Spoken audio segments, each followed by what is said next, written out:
Welcome to the BS Banking Show, Mr. Kalyan. Good to have you on our show. Now, my first question is, what's your view on the health of India at this point in time, a good 2.5 years after the onset of the pandemic? Thank you, Raghu. Thank you for having me on the show. Such a pleasure to be here. As India emerges from the pandemic and with the robust rebound of GDP, what we are seeing is corporate India has used this period to deleverage, is in its best financial health. And I'd say this both for corporates and for our financial institutions as well. As we talk to clients at this point, Raghu, we see 4 priorities. One, to make the best of it's a growth mindset that we see, and people are focused on the significant upside opportunities that come from the post-pandemic rebound, and that's something that we are seeing. Second is the volatility that got caused because of the pandemic and then the war is unprecedented. So navigating volatility is another key focus that we see with corporate India and with our clients. The pandemic clearly has accelerated innovation, scaled innovation, and scaled digital innovation. And so we're clearly seeing clients focusing on building direct to customer digital solutions, and that's an area again we are seeing as a big priority with clients. The fourth area of priority that we see is around leading with an ESG mindset. The question that most clients, when we have strategic conversations with them, ask us is, even as we make the transition to advance our sustainability agenda and we move towards our diversity goals, picking partners that work on these areas. Can you give us a sense of the stratification of the stress levels in the industry?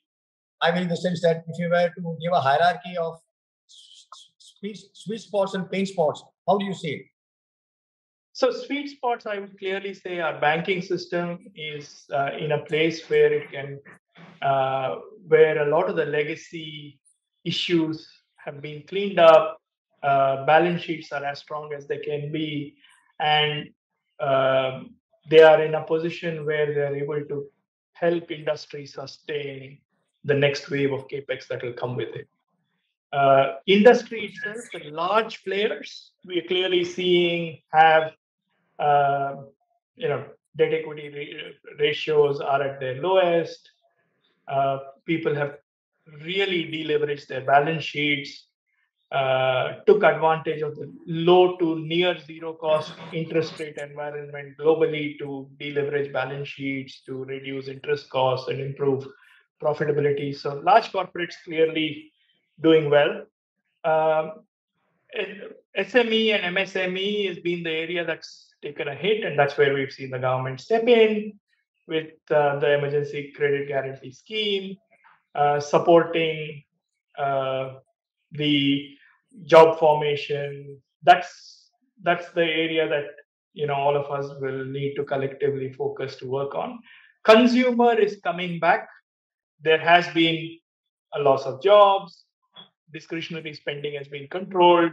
Inflation is coming back, and so consumer is still a wait and watch area. Now, coming back to the foreign banking turf, coming back to the foreign banking turf, just about every foreign bank today is a wholesale stroke institutional investment bank. There are just 2 full services banks left.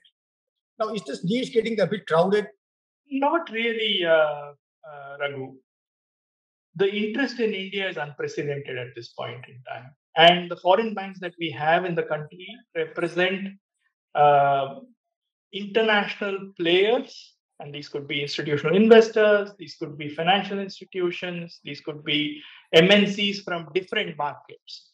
A set of banks will focus on institutional clients, accessing both India's debt and equity markets, bringing in the largest MNCs that are trying to harness the opportunities that Atmanirbhar presents, Make in India present, and the PLI schemes present. So there are people catering to this renewed interest in India and the growth story that India represents. And it needs as many foreign banks from as many regions to be able to bridge that, build the bridge between the two countries, cross-border trade, cross-border payments, constituents from each country, which they understand best. So I think while everyone is in corporate banking, if you peel the onion, everyone is serving a different set of customers and bringing a lot of value to the country collectively.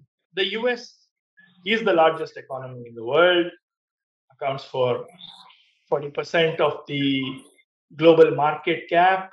And so the opportunities that get created can't be serviced by any one bank. It requires all the large US banks to be present in the market to be able to service these clients and their needs, even as they grow in India. In terms of inbound investment, do you think there are attractive enough targets in India at this point in time? You see, it has caused a little bit of distress among the large corporate also, whether it will be acquired or not. How do you see the M&A market playing out now, inbound, into India? We've seen a few transactions that have happened last year, like the Z Sony transaction. For example, inbound, we see in the M&A space, we see a lot of interesting assets that are available. And with the market corrections at this point in time, valuations also do make sense. The large players, and there is a consolidation play. The Tatas have done transactions. As you saw today, we've had the large cement transaction where we were advising on the sell side. We were the exclusive financial advisor on the transaction there. So there are multiple transactions that are there. There are value creating opportunities that come out of consolidation, and the M&A space, given where valuation is and the kind of assets that are available with strategic players, I think there will be interest. Last year we saw SMBC come into Fullerton. We saw Z come into Z and Sony work together and create a partnership. India has always been a very friendly M&A market, and it's not a hostile market. It's always a combination, a market that works in consolidation and creating larger entities. So that will continue. How do you see the market for cross-border commercial borrowings? In January, a Reserve Bank of India paper say that 63% of the borrowed amount should be hedged. And given the volatility that you're going to see going ahead, how do you view this? So typically what happens is the foreign currency loan markets begin to take off when bond markets become very volatile, as is the case right now. Last year, there were over 30 issuances in the bond markets. This year, we've seen only 5 or 6. So clearly, these are volatile times, and international debt capital markets are asking for larger values than our clients are willing to pay, which is when the international loan markets take off in a significant manner. Even as the government spends in capex and corporate India is following suit, definitely we see capex happening in cement, we see capex in steel, we see capex in non-ferrous metals, we see renewable space continue to invest and grow. So even as all of that happens, we will see the syndicated foreign currency loan market continue to grow. Now, the question of hedging is bespoke.